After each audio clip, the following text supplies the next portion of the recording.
What's up, guys? How's it going? Welcome to season 4 of the Sunderland series. Slightly different format. We're not really going to be progressing with each other throughout the series. The season.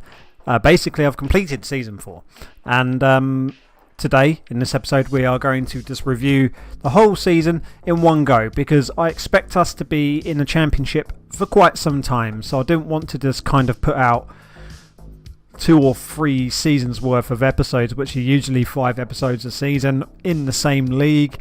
I think it'd be easier to kind of skip through most of the championship, to be honest. I mean, if we get to the Prem, that'd be amazing, but I think until we get there, I think we'll just kind of try to up the pace and breeze through the seasons a bit quicker. So in this episode, we're going to start by taking a look at what we did between the end of season 3 and the start of season 4. So let's go and have a look at transfers. So there were some transfers in between the seasons. We started out with a new right winger called Kane Richie Hostler, who in the end only had 14 appearances and didn't contribute at all. No goals, no assists. But he's only a 21-year-old lad. He's got loads of potential, and he ticks the board's boxes in terms of wanting to sign players for the future. He's got quite a good first touch at 16. He plays winger, wide target man, inside forward all reasonably well, but to be honest, not immediately that impactful. We then signed the first ever Indian I've ever signed, Yan Danda, who, to be honest, was backup, but in the end we didn't really need him. He's 25, potentially down the line he could be pretty decent. We signed him from Swansea for 98 grand. Bear in mind, one of our club vision tasks was to sign players for profit, so this player will likely leave the club, but for a hefty profit, because he's currently worth 225 grand. So yet again, that ticks the board's little expectation box. I thought he would be quite useful, but in the end, not really. We didn't really need him, but I saw who he was for the value he was, signed him thinking, you know what, we're just going to flog him on for profit. And that's what we're going to probably eventually end up doing this season. Another kind of move on for profit kind of player is Matija Sarkic, a backup goalkeeper, currently worth 140 grand. I think he only cost us about 20 grand, something silly like that. 16 grand. So we can make a fair bit of profit there, because he's currently worth 140. Potentially could be a decent player. His coach summary is actually very good, but we do have 2 very good goalkeepers already. So being 26, I think we might as well move him on. I mean, if he was 18, 19, early 20s, I might consider keeping him as like our third in line goalie, but you know, we're going to need to make some profit, so we're probably going to look to move him on as well. Financially, a pretty big buy, at 1.8 million from Stoke, was Tom Edwards, a new fullback on the right, and had a very productive season. 39 games with 11 assists for a fullback. That is that's pretty good. I'm quite happy with that. He was the throw-in guy, and with long throws only at 7, to still be able to contribute 11 assists is pretty damn good. And yeah, just first team player, probably the best signing we made in that part of the window. Currently valued at 3.5. So if we do need to, I don't want to, but if we do need to, we can make some profit there as well. Josh Pask came in for 400 grand and we sold him for 900 grand in the end. So yeah, profit done. I mean, he only had the 7 appearances.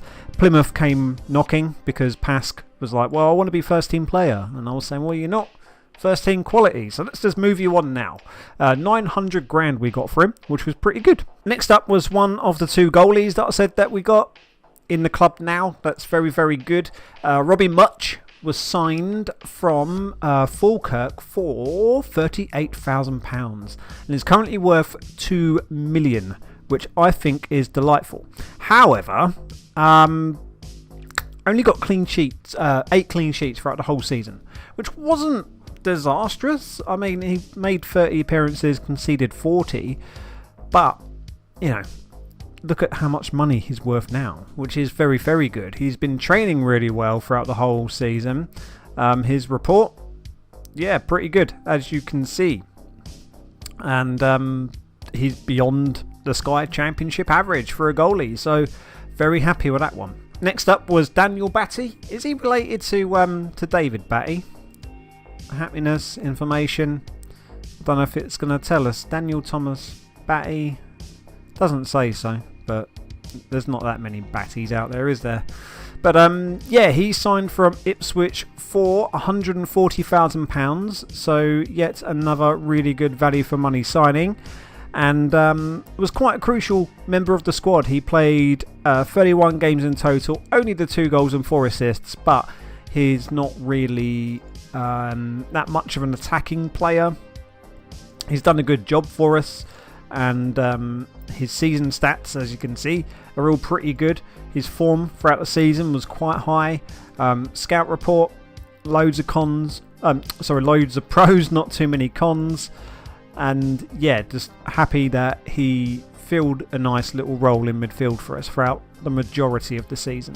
Ryan Corrigan was a player we bought in and moved on really quickly, so I'm not going to dwell too much into his situation, but we signed him from Fleetwood for 230 and then sold him on for 500 grand. So nice bit of profit there as well. Last signing of this window was Connor Shaughnessy, who was a backup but not as great as I intended. Didn't quite work out exactly how I planned, but we signed him for 180. He's currently worth 250, so we're on track to make a bit of profit there as well. So tactically, we were very disciplined in terms of me not chopping and changing all the time. We ended up sticking with a 4-2-3-1, which turned out to be pretty good, to be honest. We were going 4-3-3 for the majority of all the previous seasons, but this season I thought, no, we need to try and kick it up a gear to try and reduce the amount of draws we were getting. So we went for this 4-2-3-1 with a few tweaks here and there. So these were the in possession bits. So we were very wide with overlaps through the middle, playing out of defence, shorter passing, low tempo, working the ball into box, but occasionally I'll change that based on who we're playing against. Set pieces were on and off throughout the whole season, running out of defence and being more expressive, hoping to add a bit more of an attacking edge to our style. In transition, we were counter pressing on the counter, slowing the pace down, distributing towards anybody on the back line, to be honest, with taking short kicks, because when we were rolling it out or throwing it out, it was going AWOL. So nice short composed kicks from the goalie. And then out of possession, much higher defensive line and a much higher line of engagement, because we have nowadays a bit of a pacier back line. I thought we can afford to try the offside trap. Swings and roundabouts doesn't always work, but it's not always bad either. Using tighter marking to try and win that ball back as soon as possible with extremely urgent pressing on the opposition and the goalie, and trying to be a bit stiff on the tackling. So overall, I think the tactic worked out pretty well. Set pieces are like so. So if we attack our corners here, we just go near post with somebody attacking the near post, marking the keeper, lurking far post, and attacking the front post. Far post. With people out back if needed and on the edge, and then these 3 here trying to stop the counter. That's more or less the same on either corner. Works out pretty well, but as per usual, the throw-ins tend to be the lethal weapon. We have a striker attacking the near post, some dude lurking the near post, some dude marking the goalie, and some dude just attacking the far post, just trying to cause chaos, dragging people out of positions. Through the long throws, you get a lot of spillages, so it's sometimes this guy that scores, it's sometimes that guy that scores. It's not always the same person. You can earn penalties from it, and then sometimes the ball flies out the box, and then you have one of these 4 people pumping the ball back in, which could lead to a corner or something. So definitely used a long throw setup because we were lethal. This is where the right back that I was talking about with 11 assists, that's how we got 11 assists, which is pretty good for a right back at our level, at our club, with the way we play. So I was very happy with that. Right, second time of recording this, because I didn't click record and just talked for about 15 minutes and had no audio, and I thought, oh yeah, it's because I didn't click record. But like I say, the season's done and dusted. I've done it all in a couple of days, and the season itself, I wouldn't say was consistent overall. It was mixed throughout the entire season, which I guess is fine. Pre-season, we did a brief stop in Scotland. We drew with Falkirk. We beat Alloa and Darlington. We then had a couple of home games. Mid-sneeze, beg your pardon. But we beat Bielefeld 3-2. But then a really good 3-2 win against Fiorentina, which was outstanding. Lyndon Gooch scored 2 goals. I think we would have done better if we had Gooch fit for the whole season. He had a pretty lengthy injury, like 3 to 4 months without Gooch. And we did suffer mid-season because of that. But we started the season in August, of course, with a 1-1 draw. Gooch with the goal. Preston 2-0 defeat. Colton Morris and the Admiral helped us beat Blackpool. We were bounced out to Carabao by penalties from Fleetwood. Barnsley 2-0 win. Sheffield Wednesday 2-2 draw. Nottingham Forest 4-2 win. So August, I was pretty optimistic. Yeah, pretty good. Bear in mind we had to finish mid-table as per board expectation. Swansea 1-1 draw. Birmingham 3-0 win. Bristol we lost 2-1. Blackburn 5-3 defeat. Reading 3-1 win. That was a good win. Brighton newly relegated 2-1 defeat. Oxford managed by Ole Gunnar Solskjaer 0-0 draw. West Ham 2-1 defeat. Cardiff 1-0 defeat as well. So that wasn't great. November didn't start that very well either, with a couple of defeats to Stoke and QPR. But we got things kind of back on track with a 2-1 win against Derby and a 5-0 win against Middlesbrough. So that was quite nice. And then December came around and it wasn't amazing, as you can see. Lots of draws, which is better because we're pretty recently having a bit of a losing streak. So here come the draws. 2-2 with West Brom. 2-2 with Hull. Those 2 results, not too bad because they're 2 really good championship teams. Rotherham 1-1 draw. 2-1 defeat to Leeds, which was very close to being a draw because of the 89th minute winner from Abu Chabaka. 1-1 with Huddersfield, still managed by Frank Lampard. Preston 1-0 win, and then Blackpool 1-1 draw. So December could have been better. January was interesting. We started off with a 1-0 win against Barnsley. Tottenham was a very interesting game. We drew 3 apiece with Tottenham at home, and I was quite chuffed by that. They're managed by Antonio Conte nowadays, but yeah, if you would have said before the game you'll get a 3-3 draw against Tottenham, I would have laughed in your face. Alex Gilbert on loan now at this point got us the winner against Sheffield Wednesday.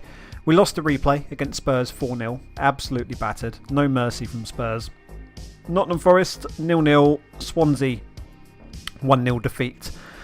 And then of course the January transfer window happened, so let's go and take a peek at that.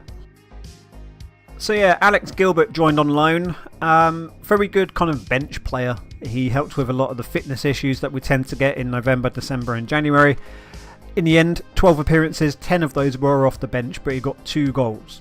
But nothing too exciting. £450,000 was spent on Gabriel Osho from Reading, and is currently worth 1.4 million. So potentially profit there to be made if he does move on. I'm quite up for keeping him. He's doing a wonderful job, to be honest. 17 appearances in total, only the 1 assist. Young Canadian was signed from Toronto. Yeah, Michael Campbell. Joined very late in the window, wasn't good enough to feature in the first team, so he spent a lot of time playing, well, doing nothing. Because as you can see, he hasn't featured, but potentially a very, very good player. Although we might need to have a look at retraining him or really focusing on the striker position, because we don't use a flat midfield situation. I mean, he could play AMR or AMC, but maybe with decent first touch. Saying that, AMC would probably be a bit better, because first touch, long shots from outside the box, technique, work rate off the ball. He could make a really good number 10, potentially. We'll keep an eye on him. Fraser Blake Tracy was yet another bit of cover for the left back position. There wasn't too many players available that were going to make an immediate impact, so all we needed to do was really bolster up the bench and try and add some reasonably fit and hard working people like this guy, because his work rate is 15. With the kind of tactic, that 4-2-3-1 we looked at, it requires a bit more stamina and a bit more running around, and he fits that bill, but does not really on a first team basis. We signed him for 39 grand and is currently worth 195. So we really are getting the hang of this, buying cheap and selling high. So we might need him next season, we might not. 225 grand was spent on Owen O'Connell from Rochdale, and he came in and just jumped straight into the first team spot on the back line and did a half decent job. He had 18 games with an average rating of 6.91. He's currently worth 1.5. 28, older than the board would like, but I do like my centre backs to have at least one of them being 28, and I don't mind the other one being a bit younger. So I'm happy with that. He's got decent attributes at this stage. Tackling 14, marking 13, heading 15. So quite handy for like near post flick-ons from corners and throws and stuff. Happy with him. 135 grand for this guy, who's now worth 475. Zach Rudden. Didn't get too much of an opportunity. He's looking likely to move on for a profit because his potential ability is only 3 stars. Didn't really feature all that much because our main strikers being Morris and the Admiral. 215 grand was spent on Alex Iakoviti. Yeah, Scottish, but it doesn't sound Scottish, does he, with that surname? But yeah, currently worth 900 grand, is our best left back at the present time. Has done an half decent job. 13 appearances with an average rating of 6.98. But if we find a better left back, we can sell him for profit if we need to. But his report, he's better than the championship average in most areas. So I'm quite happy with that. Now let's get back to see how the rest of the season went. So 2024 started out okay initially. 5-1 win against Birmingham, very good result. 3-2 win against Blackburn, very good result. But then we lost 4 in a row. Reading, Bristol, Brighton, Oxford. So let's just write off February. March was a little bit better. We beat West Ham 2-1. Carlton Morris with 2 goals, because I don't know if you've noticed, but the Admiral hadn't scored a goal since January. So we gave Carlton the shot and he got 2 goals, which was delightful. Cardiff 0-0. 2-0 loss to Stoke. QPR Dan Neil randomly got 2 goals. Quite surprised by that, to be fair. Derby 2-1 loss. Middlesbrough 4-2. That's 9 goals we've banged in against Middlesbrough this season. Very happy with that. 3-1 loss to West Brom. We had Gooch back. This was his first game back or second game back? Yeah, second game back, and you can see he made the impact against Middlesbrough. Got a goal against West Brom, but obviously not enough.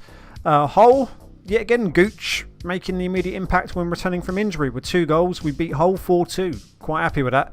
Rotherham, 3-1 win. I think Gooch got 2 assists in this game as well. But Willis, Embleton and Morris gave us 3 points away, which is good. But then we lost the season finale 4-0 against Leeds. So, in the end, West Brom went up as champions. Brighton also secured automatic promotion, but lost out on the title due to goal difference. 2 teams on 97 points. Leeds 95 points, West Ham 92, Derby 89, Bristol 83. But we finished on 62 points in 14th place, which was roughly alright with the board. I think we scored a B- for C+ for our league table performance, which was fine. They wanted mid-table. 14th is roughly mid-table. For next season, we've dropped back down an expectation to avoid relegation battle, which is fine by me. Our top goal scorer in the league with 15 was the Admiral. Most average or highest average rating was Thomas O'Connor, and most assists was Tom Edwards. So if we have a look at the team performances, most points per game with Brighton with 2.11. Most goals, West Brom 91. We'll see where those goals came from very shortly. Most shots, 729 for West Ham. Very attacking play there. Fewest shots against, Brighton. Turned out to be quite a solid team defensively. Best pass completion, we were 6th with 87%. QPR with 89. Not bad. Most possession, we were 2nd with 55. Huddersfield with 56. Most tackles won, Derby 1123. Most dribbles made, West Brom 187. Most clean sheets, Bristol City. Fewest conceded, West Brom. Not too shabby at all. So if we have a look at player overview, Colin Grant 38 league goals, which is pretty crazy. Most assists was Felipe Anderson with 20. Most shots, 148 shots from Colin Grant. Most man of the match awards, Felipe Anderson. Surprised he's still there because he also got the most key passes as well. Best pass completion was Christopher Schindler of Huddersfield. Most tackles won, Florin Stefan of Derby. Most dribbles made, Darren Whitbread of Bristol City. Most clean sheets were the Bristol goalie and the West Brom goalie. And the fewest conceded, Lee Burge was on there with fewest conceded, how many? 24. So that's not too bad. We were rotating the goalies quite around quite a bit with Much and Burge, swapping them around a fair bit. Award winners. This was that's Team of the Week. We won Young Player of the Year, and that went to Nikolai Moller of Millwall. Goal of the season, Izzy Brown, Prudence and Bueno. Manager of the Year for the Championship went to Isco. Or is this? Oh, this is all still last year, isn't it? Yeah, ignore all of that. That was for last year. So yeah, that was Season 4 in a nutshell as we ploughed towards Season 5. Surprised, I still have a job. So yeah, I think we're still having quite a good time with Sunderland. I'm still enjoying it. I'm glad to finish 14th in the league, which was okay, I suppose. I was a little bit disappointed that the board raised the expectations, which made me think, right, we need to just press the issue attacking wise a bit more this season. So the 4-2-3-1 worked out pretty well. Hopefully we can strengthen the squad. We've only got a transfer budget of like £3 million, but as you saw from the transfers, there's plenty of players that we could sell for profit if we do need to. But that will do for this episode. Thank you for watching. I hope you've enjoyed the series. Take it easy. See you soon. Peace.